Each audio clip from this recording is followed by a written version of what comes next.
You can go take a look at your website again. This is pretty ugly, yeah? I mean, apart from the cat, the rest of the web page is pretty ugly. So we're gonna make things a bit prettier, and the way people make things pretty. Welcome back. The way people make things pretty on the internet is they use CSS. They use this thing called CSS. So CSS. If I haven't already told you, HTML stands for Hypertext Markup Language, and CSS stands for Cascading Style. Sheets. Right? CSS is the thing that makes your website pretty, and we are going to learn that now. Okay? So go back to Sublime Text. Right? I want you to, on the paragraph, on any paragraph really, let's say I'm going to choose this paragraph. I want you to type in an attribute called style. And then again the same thing. Okay? And then I want you to type color red. So what's going to happen? Okay, color colon red semicolon. Okay? Save. Go to your web page, reload, and it's red.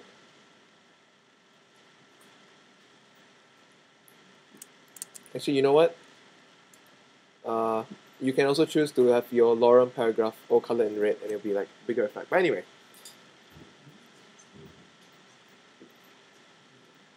so this is CSS, and you've just written your first CSS rule.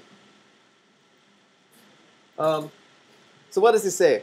It says that in the p tag, in this paragraph tag,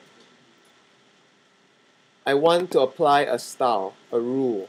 And the rule is that the color of all the fonts inside the p tag should be red. Okay? Now this is dumb. This is dumb because if you have 20 paragraphs, you have to write style equals color red 20 times. Right? You don't want to do that. Programmers don't like to repeat themselves. So let's write it just once. And the way we write it is we put it in a place of the web page that isn't supposed to show up, right? We put it in the head. Now that makes sense now, right? Because these rules are not things that are going to appear on the website. These are rules that are going to apply to your web page. So I'm going to introduce you to this. I want you to type style, and because you created a new tag, you must close the tag, right? And you save the page, and then I want you inside the style tag to write p open brace. Sublime will be smart and complete it for you. Press enter and it immediately does this nice indenting so you can read it easily. You type color red. Again, Sublime is smart. Sublime will give you a semicolon immediately. But if you forget to do the semicolon, you find that all the styles won't apply properly. The styles below it won't apply properly. You save, you go to your web page, you reload, and boom! Everything inside the paragraph tag, every single line that are in paragraph text becomes red in color. Okay. So let's do another thing. Let's change the way the first level heading looks. Let's change the way this looks, right? Because it's holy cow. So can you guess how we're going to do that? Can you guess? H1, yes, precisely. And you open the brace, and you define a style. In this particular case, what style do I want? Let's say color, what color do you want? Purple, okay. And it's purple. Okay. Right? Now I'm gonna, because I told you that putting the style inside the tag is very stupid, let's delete this so we don't worry about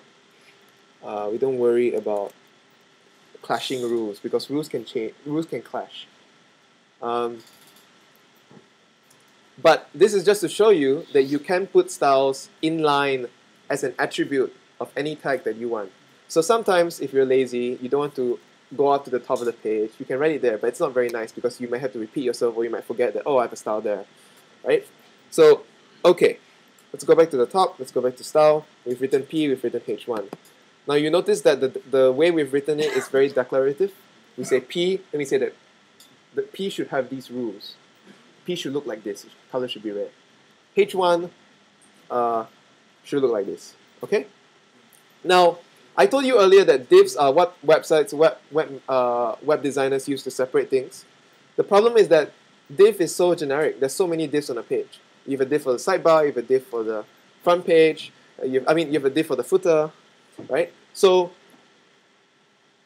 how we make sure that the CSS rules that we write doesn't apply to all the divs, but only to a specific div, maybe a particularly handsome div, is you write a class, an attribute called class. Actually, you know what? Let's not do class first. Let's do ID because it's easier to go that way. ID. Again, the same attribute rule. Let's give it a name. I want to call this div handsome. Right? Okay. And then I want you to go back up to the style sheet, and we're gonna define handsome, the styles for handsome. And the way you do this is you write this weird thing called a hash, right? Okay. And then you write handsome. Then you do the same thing.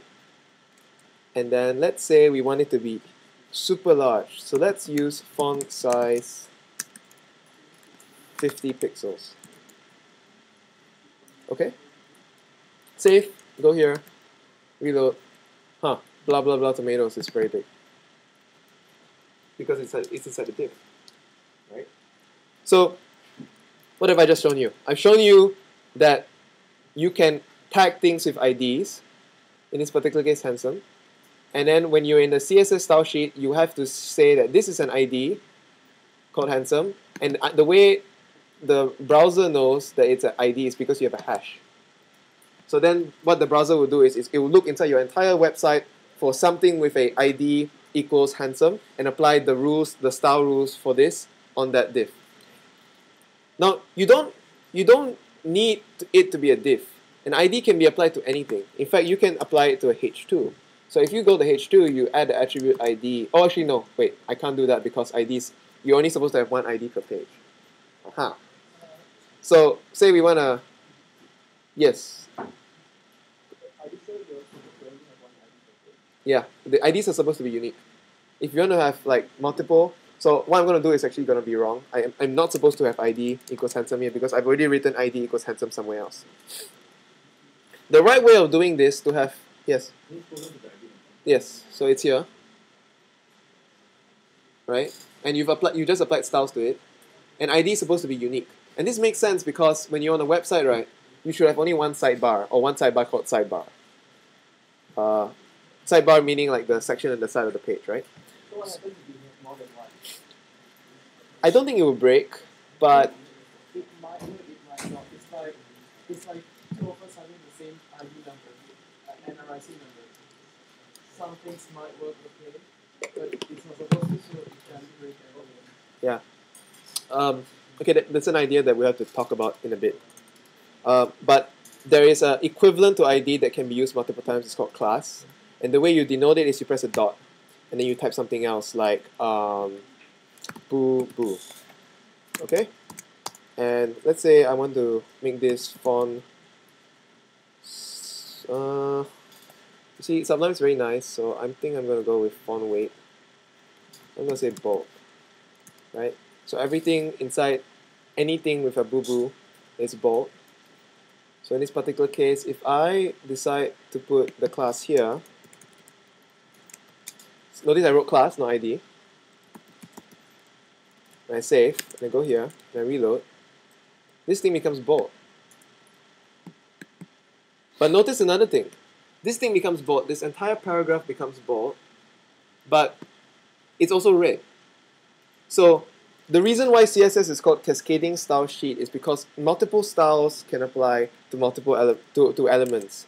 So this is a P tag, and we know from our rules that we said that everything in P should be red, and this P tag has a class of boo-boo. I should change the name, it sounds so ridiculous. And because it has the class of boo-boo, it's also, and we said that boo-boo should be bold, so this is bolded. So it's cascading because you can have multiple levels of styles for each thing. Right, so I've introduced you to handsome, That sounds so wrong. I've introduced you to ID and I've introduced you to class.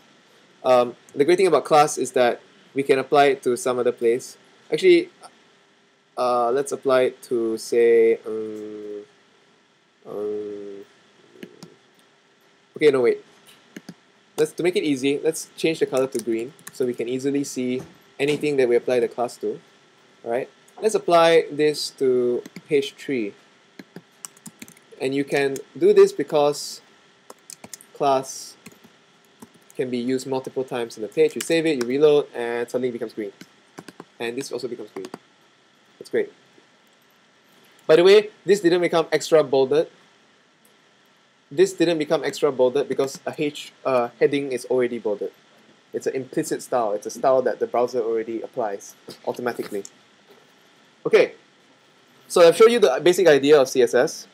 Let's go to the CSS that everybody should know as a web designer.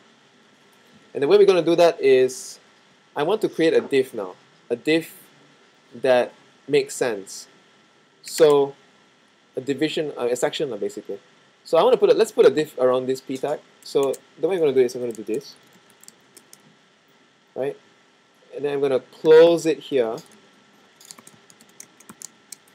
So notice that the div covers just this section.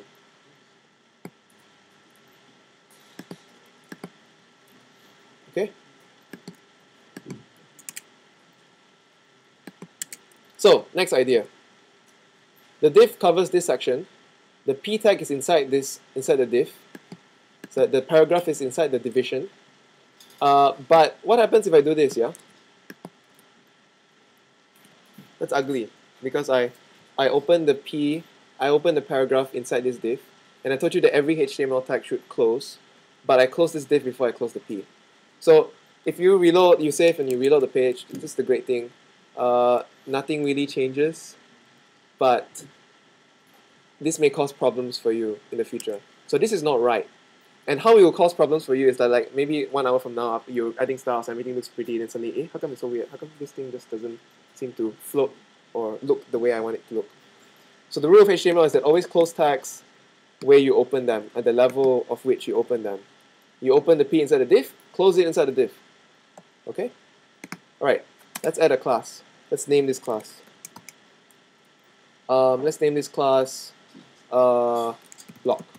No, actually block is a bit too generic. What's a good name? Bad naming. Rahul? Okay. Rahul's good. Rahul's a friend. Right. Sorry. So let's define a class called Rahul. I'm using Rahul because it's my friend and I'm suck at naming things. But you can use whatever name you want, right? If you like, cheesecake, write cheesecake. Okay, let's have a look at what a div actually looks like. Let's say background, color, gray. Actually, it's spelled gray because the people who make HTML are Americans. Okay, we reload. Yeah, it's gray. I don't know about you, but I kind of don't like the red text. But, oh well. So now you can see the div. You can actually see the div. It's a box, right? Okay, let's make the div prettier. Let's give it a padding property. And then let's say 20 pixels. Okay. So, can you guess what this would look like? Reload, and boom. Padding is on the inside of the box. So you just set around the inside of the box, pad it 20 pixels. Have 20 pixels around it, just padding the content. Now you can have some idea of what the New York Times does when it has a little section in the front page, a little box. It has some padding, right? Okay, let's write the next property. Margin, 20 pixels. Oops. Okay. Save it, change, reload. The paragraph suddenly becomes, it doesn't become smaller. What it does is that there is now a margin of 20 pixels outside of the div. Okay?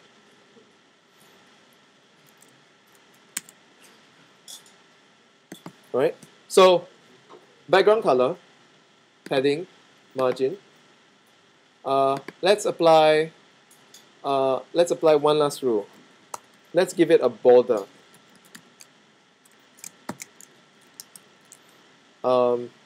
Should I? Yeah, okay. I'll do this. 1 pixel, solid, black. Save, reload. You can't really see it because it's gray. So I want you to change this color to something like yellow.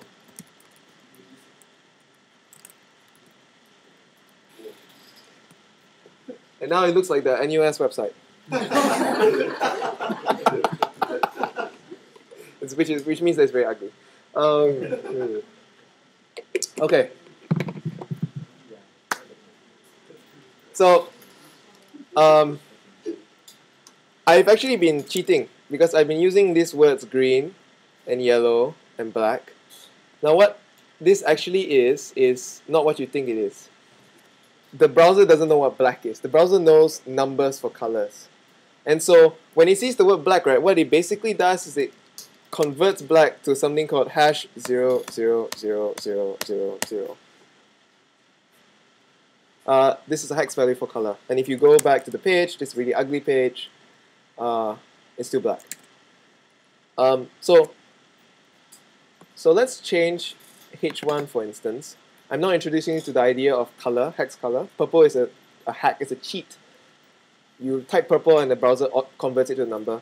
Let's convert it to something else. Let's convert it to 111111, 6 digits here. And you find that it doesn't really look that different. Holy cow, this heading is still black. Okay? And I'm going to change this to 333. Save, change the browser, reload. It becomes lighter. So intuitively, you know that, or rather you might guess that 000000 is the blackest black.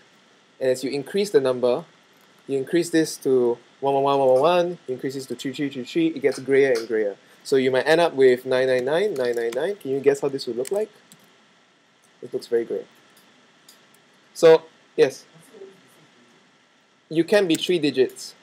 If it's 6 digits that's all the same, you can actually just cut out the last 3 and this is a shortcut.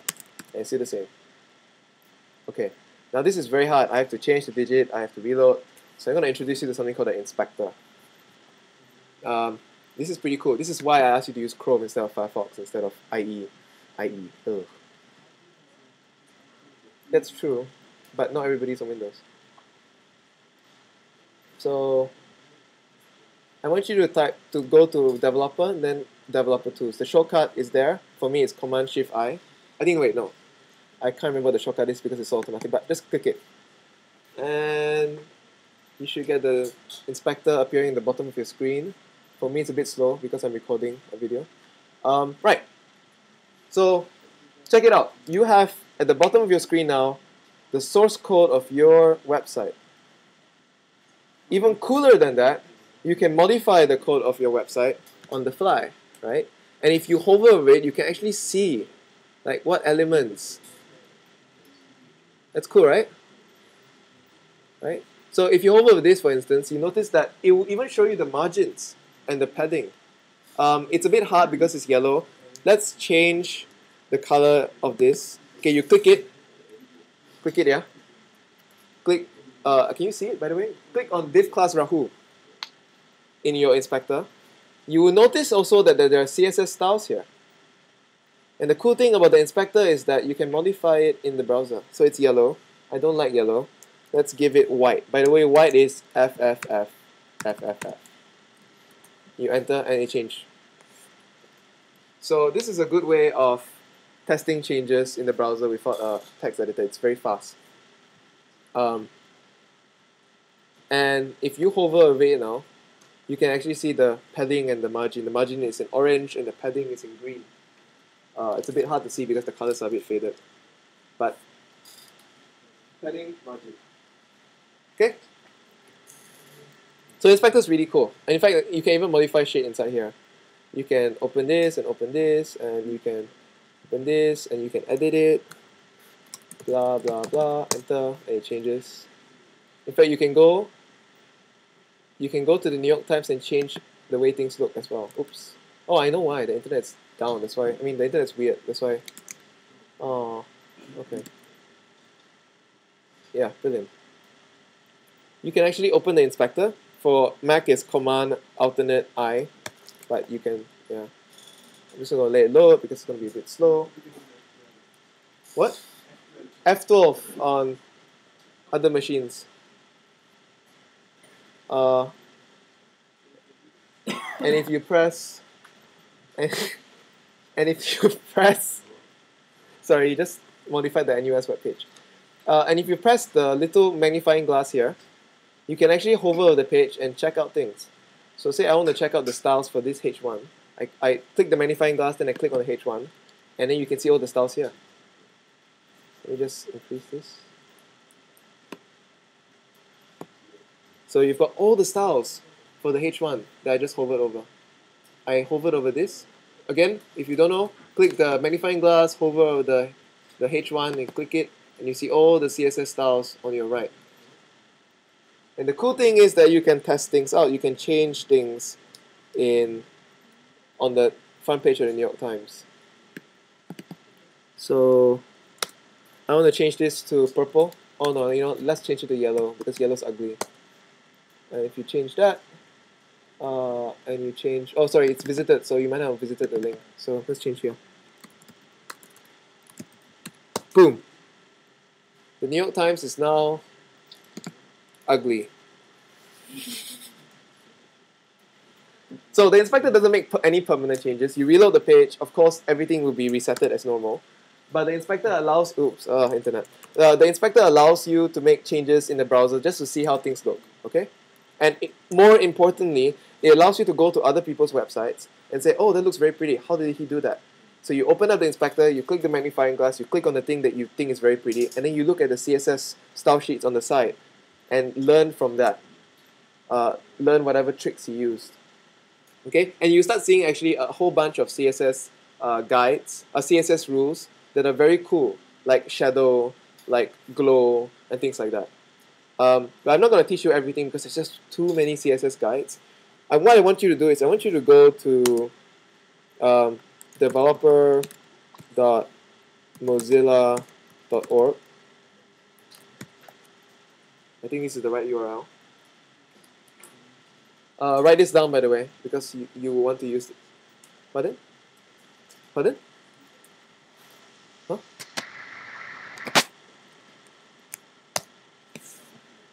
Oh, right, yes, of course. You can write this down, or you can go to nushackers.org/school. I mean, school.nushackers.org, which is the site where you sign up. Everything will be there after the workshop. I think there's some, yeah, it'll be under materials. But you don't have to go there now. You don't have to go there now. You can go there and there's links. And in fact, it will be updated after the workshop to include videos, to include the slides, to include like material. Okay? Anyway, let's go to the Mozilla Developer Network. This contains everything that this should be your one-stop reference for everything you need to know about HTML and CSS.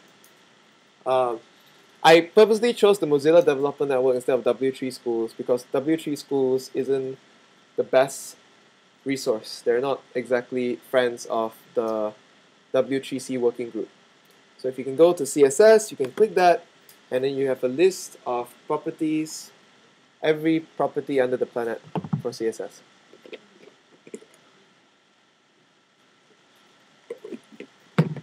Well, it's really slow. But anyway, you can go. I expect you to go home, and if you ever need to find out new CSS rules, you can either cheat by stealing, like going to the site and then using inspector to see what CSS rules they use, or you can refer to this guide. I actually recommend stealing. Because that's how you learn, right? You go to the site and say, wow, it's so pretty, how did he do it? And then you learn the CSS rules from there, and you copy it to your page, and then you learn from that. And you have immediate feedback as well. You immediately make your personal web page look prettier. Okay. So, let's go back to Sublime Text. Divs are, again to recap, divs are a box. You can apply styles using class and ID. And I've just shown you the 4 major things you need to know about divs, about styling things. And because divs are boxes and the structure of the web, these elements are actually, I mean, these rules are actually some things that you're going to use a lot. All right. So, is there anything else we can do? Let's change the way links look. And this will introduce a new idea to you. Let's change A. Let's change the color to, I'm going to cheat again. I'm going to use green, right? Okay. Save. Go to your page. Sorry, where it is. Yeah. And if you close the inspector, you reload, this is green. Okay? So, say you want to change the color of the link when you hover on it. And this is something that you see on some websites. So how to do that is you do A, colon, hover, and then color, red. Oh, sorry, I accidentally put in this.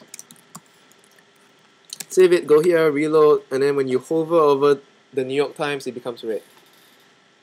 Okay? And say that you want to change the color of the link to show that it's been visited.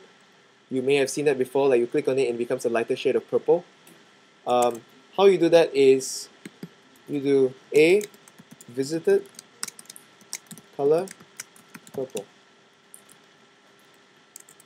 Reload, it's purple. Okay, idea. You have A, which is the anchor tag, which is the link. You also have the state. So in CSS, certain rules or certain selectors, these are selectors, have state that you can attach to it using this colon thing to say I want it to have these rules applied when somebody is hovering over the link, or whether somebody is hovering or the link has been visited. And in fact, you can apply these hover rules to divs as well. If, for instance, you wanted to say that when somebody hovers over handsome, it changes styles, you can do that too. But usually it's used for links and for images. Like say you want to hover over image and then there's a border, you can actually define that as well. And that's again the same thing. You just image hover. Okay. So in addition to basic rules, there are things like state. Okay. Next idea.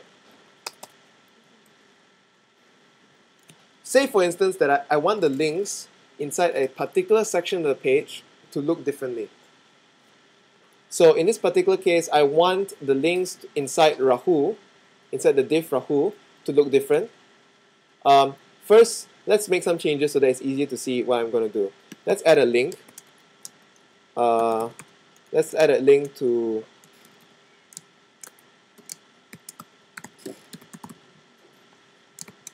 google.com. And let's just close the tag here, around 3 words. Before you go back to the browser, let's get rid of that terrible yellow color. Let's change this to white. White, you can type white or you can type FFF.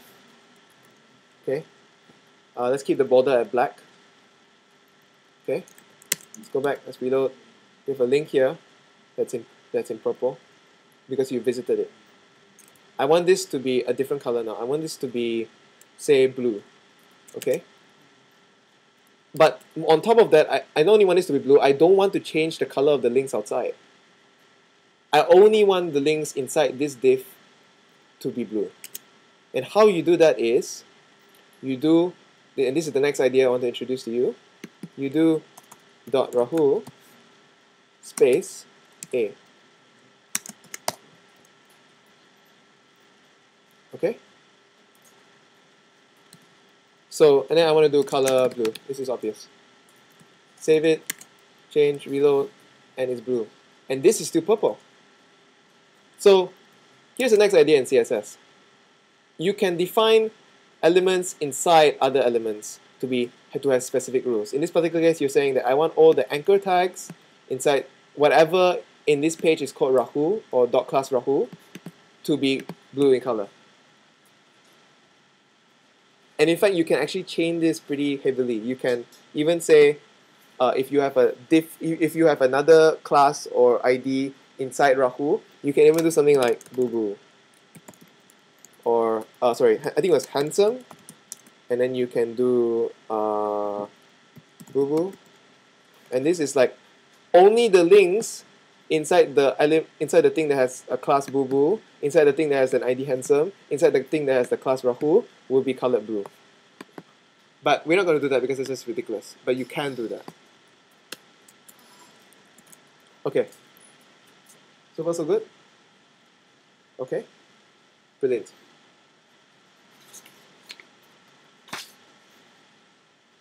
Now, just as a show of what you can do with this, I'm going to show you one last attribute. This is cooler than most. Actually, I want to show you two things. Firstly, let's deal with the color thing. This is also cool.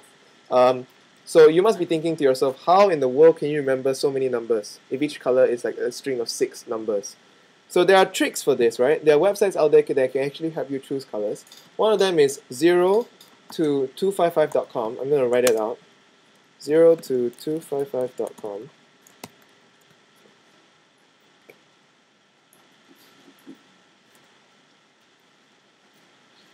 I hope it's loaded faster for you because it's not loading for me. But you should see something that's very colorful. And if you click on the button that says, I think it's fine color, there's a button roughly in the middle of the page. Is it loading for you, by the way? Is the internet faster for you than it is for me? It's not? Okay, that's good. We're all in this together. Oh, it's terrible. Oh, brilliant. It's pick a color. So let's do pick a color. Let's enter our... Okay, what colors do we know? I know... FFFCED. This is a shade of yellow that's slightly green. It's one of my favorite colors. You press enter and you have a whole string of colors in varying shades from light to dark. And when you click on it, you actually copy... it's lagging, crap. You click on it, you actually copy the number. So say you find a nice shade of purple, but you don't really want that purple, you want a darker purple. You just open Inspector, click the magnifying glass, hover over that thing, copy the color attribute, so I can show this to you. Say, I really like this blue, but I want a darker blue for my website. So this is stealing, but stealing is recommended. So I click the magnifying glass and I go here, and then I look at the style sheets, I look at the CSS that's on the side here, and I see that it's 004276. So I copy this, then I go to this, and I pick another color, and I paste it, I get rid of the hash, pick the color, and then I can like choose another shade of blue of that exact same tint, but I may want a lighter one or I may want a darker one, right? In fact, right now the one that's selected is this one. This is what the New York Times uses for headers. Say I want a darker one or I want a lighter one. I can just click to copy it and then paste it into my CSS. So, colors are sorted. There are a number of other resources that you can look. Just Google CSS colors. So colors is dealt with, right? Here's another one. I want you to go to, actually I can't remember what this is. Box shadow. Nope. See if I can find it. It might be down because the guy who did it, I'm googling for it, sorry. The guy who did it deleted it. Might have deleted it. Box shadow generator. I think this is the one.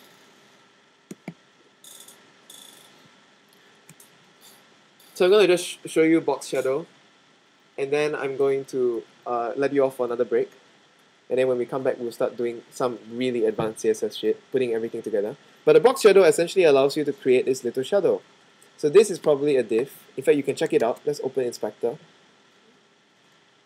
And you open Inspector, and I have to wait because I don't know. I think so, yeah. You press the magnifying glass, and you hover over it. It's a div. It's a div, right? So let's close this, and in fact you can play with it. So the box shadow property is this CSS rule. Let's just copy. You can play with it, by the way. There's a whole bunch of things like this that you can find on the internet to help you. Oh wow, box shadow that's green, that's ugly. Okay. So just copy these rules. They seem weird, right? But just copy them. Let's open Sublime. Let's put it in Rahul. Not Rahu A, but Rahu. Yeah. I like everything to be indented properly. And then you save, and you go here, and you go to your page, and you reload, and there's a box shadow. And of course it's ugly, because like everything on this page is ugly. Right. So you might be asking, why must there be WebKit box shadow and mouse box shadow and box shadow? And that's the sad state of web design. It's because HTML is not defined by a group of old men sitting around. They would like to, but then we're still using B and I, right? It's defined by how HTML is implemented. So we're using Google Chrome. And the people who created Google Chrome, which is the people at Google, can decide how they want to implement these CSS rules. And so what they do is that to push the people who are creating HTML, they define their own rules. And then they define their own rules that only work in Google Chrome. And then people at Firefox define their own rules that only work at Firefox. Then people at Opera define their own rules that only work at Opera. But that's okay because nobody uses Opera. And then you have like all these various weird rules that you have to use as a designer because it might work for some people in Chrome, but it wouldn't work for those who use Firefox. And that is the sad nature of HTML and CSS. Okay? Just to explain like what this is, it's basically like 15 pixels to the right, 15 pixels bottom, and then the offset, and then the color, which is an RGB value. So an RGB value is actually something that you can also use instead of a 6-letter digit for color. Okay, so that's... It's what? It's blur. Oh, okay. Oh, right, yes, because of the float at the end. Never mind, let's not worry about that now. Okay, so you've got the basic ideas of CSS. Go off for another break. Let your brains rest. Any questions, just ask. And I think it should be alright. I'm trying not to make the sections too long. So just a bunch of new ideas, then you can go rest. Okay, go get water, whatever. Thank you. When we come back, we'll be putting everything together in something that finally looks nice.